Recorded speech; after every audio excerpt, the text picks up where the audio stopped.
Assalamualaikum warahmatullahi wabarakatuh. Perkenalkan, nama saya Luciana Tri Rahayu dari kelas S6F dengan NPM 2021 14500 Pada video kali ini, saya ingin mengumpulkan tugas pembinaan kompetensi mengajar dengan dosen pengampu Bapak Dr. Muhammad Ramadona. Video ini bertemakan tentang bagaimana jika saya menjadi guru untuk dapat disenangi oleh orang tua, terus juga oleh siswa, dan juga bisa menjadi sahabat dengan murid-murid yang saya ajarkan. Oke, jadi guru itu kan merupakan orang tua kedua ya di sekolah. Nah, cara saya untuk bisa dekat dengan murid dan dapat disenangi itu yang pertama, akrab dan dekat. Nah, jadi kalau misalnya kita akrab, kita dekat dengan murid kita, itu secara langsung murid juga bakal merespon yang kayak, oh ini ibunya baik nih, ini ibunya asik nih, kayak gitu. Tapi kita juga harus tahu batasannya. Kita harus tahu kalau misalnya kita itu adalah seorang guru, kita itu gurunya mereka.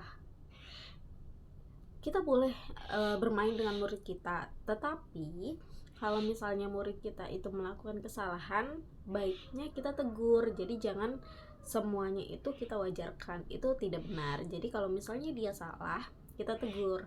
Kalau misalnya kita juga melakukan hal yang sama, terus mereka itu merespon, ya kita perbaiki gitu. Jadi jangan hal yang salah di kita itu malah diwajarkan, itu tidak betul. Jadi kalau misalnya kita mau dekat dengan murid, ya nggak apa-apa gitu, tapi kita harus tahu batasannya.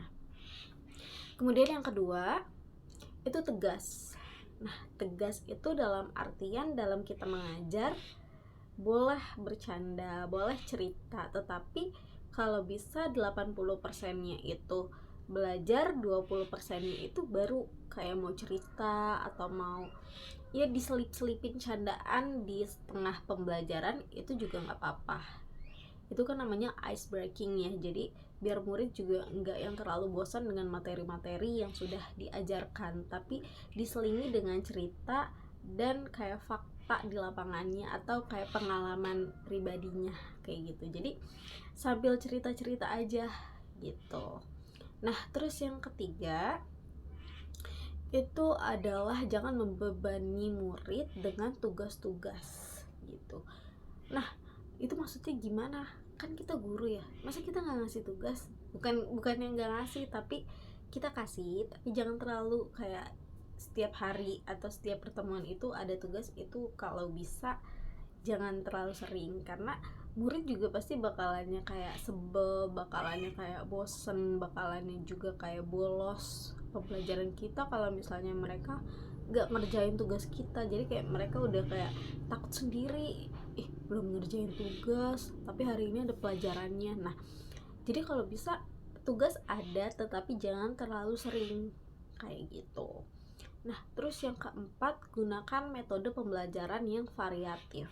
Nah, yang variatif itu di sini bikin kelompok pembelajaran tetapi ada diskusinya gitu. Jadi mereka enggak yang satu-satu maju, karena kan banyak juga ya murid-murid yang kayak belum berani maju ke depan untuk tampil sendiri, jadi masih takut, masih enggak pede kayak gitu. Jadi kalau bisa bikin aja tugas kelompok biar kita diskusinya bareng-bareng di kelas. Jadi majunya enggak sendiri-sendiri tapi bareng-bareng sama teman-temannya, tetapi penilaiannya tetap secara individual kayak gitu. Jadi mereka kerja bareng, didiskusiin, disimpulinnya bareng-bareng, tapi nilainya individual kayak gitu.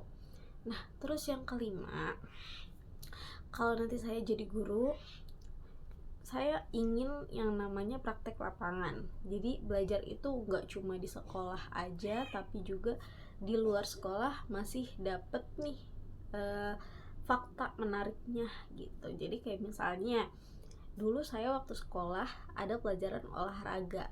Nah, olahraganya itu nggak cuma di sekolah, tetapi juga kita pergi keluar sekolah, ke taman di dekat sekolah, atau ke taman yang kemungkinan itu agak jauh tapi nggak terlalu jauh juga dari sekolah. Nah, yang pembelajaran kayak gitu tuh yang bikin murid tuh kayak otaknya tuh fresh gitu, jadi kayak mengembang. Dan yang terus-terusan yang tadinya kayak males nih buat lari karena belajar olahraga ya, males buat lari. Nah, akhirnya gara-gara kita belajarnya di taman, ketemu yang hijau-hijau, daun-daunan, pohon-pohon yang rimbun, adem, bikin otak juga kayak tenang gitu kan. Terus apalagi di taman itu kan sekarang banyak ya peralatan olahraga ya. Nah, jadi anak-anak itu atau teman-teman itu pada nyobain. Nah, hal-hal yang kayak gitu tuh yang menurut saya itu kayaknya cocok deh buat dijadiin salah satu pembelajaran kayak gitu. Jadi nanti kalau misalnya saya jadi guru ekonomi, itu ada yang namanya harga pasar atau kayak kebutuhan di sekitar. Nah, itu boleh tuh kita selidikin bareng-bareng. Kita ke pasar itu juga nggak apa-apa. Cuma kalau misalnya ke pasar itu kan nggak bisa ya kalau misalnya di jam pelajaran, kecuali pelajarannya agak lama kayak 3 jam atau ya segituan. Nah, itu bisa, cuma izinnya. Jadi kalau nanti saya jadi guru, kalau guru ekonomi itu mungkin di hari-hari libur, misalnya hari Sabtu atau hari Minggu kayak gitu. Jadi tugasnya itu secara kelompok yang dikumpulin ya di minggu depannya kayak gitu. Jadi boleh nih kalau misalnya mau ada bantuan dari gurunya atau gurunya mau ikut serta, mau minta tolong, Bu, kita ke pasar yuk gitu, kayak bantuin tugasnya Bu, itu juga gak apa-apa. Jadi ada interaksi nih antara murid sama guru, jadi yang enggak yang terlalu kayak saya ini nugasin kalian, enggak. Jadi harus kayak deket, baik, kenal gitu, kayak gitu. Nah, terus tadi kan yang kelima ya. Nah, terus sekarang yang keenam. Yang keenam itu nanti saya ingin menjadi guru yang profesional. Profesionalnya itu dalam hal saya merhatiin pakaian murid saya perhatiin tutur kata murid saya perhatiin juga gimana cara mereka menyapa guru, bagaimana cara mereka menyapa sesama temannya mereka. Jadi profesional yang di sini adalah ya tadi, kalau misalnya kita dekat dengan murid, tahu batasan, tahu aturan-aturannya. Murid jangan dibilang ngomongnya lu gua ke guru kayak gitu kan juga namanya nggak sopan ya. Nah, kita guru juga harus berani negurnya, apalagi kalau misalnya kita ngajarnya anak-anak SMA atau SMK yang mereka tuh udah tahu ya, udah remaja gitu ya, udah puber, udah kayak pergaulan mereka itu udah banyak gitu. Jadi kita harus bisa nih menasehati apa yang benar dan apa yang salah kayak gitu. Harusnya juga mereka udah paham sih hal-hal yang seperti itu gitu. Nah, terus yang ketujuh, jadi nanti saya juga mau menggunakan media sosial sebagai media pembelajaran saya. Nah, di sini maksudnya itu kayak gimana? Jadi murid-murid itu, apalagi murid-murid sekarang gitu ya, mereka tuh udah tahu semua teknologi media sosial, kayak udah update banget dan kayaknya up to date deh mereka. Nah, jadi nanti mungkin tugasnya itu adalah membuat kolaborasi. Kolaborasinya apa? Kolaborasinya misalnya mereka ingin menciptakan produk atau membuat produk atau menjualkan produk. Nah, saya tuh maunya mereka membuat media sosial dari produk yang mereka jualkan kayak gitu. Nah, bikin hal-hal yang menarik, yang kreatif, karena saya rasa anak sekarang itu pemikirannya tuh udah kreatif, inovatif, pokoknya udah berkembang banget ya. Jadi kalau bisa hal-hal yang seperti itu terus dikembangin gitu. Nah, terus nanti yang terakhir nih, nanti setiap pembelajaran saya mau ada yang namanya evaluasi pembelajaran. Nah, evaluasi pembelajaran untuk gurunya, untuk saya.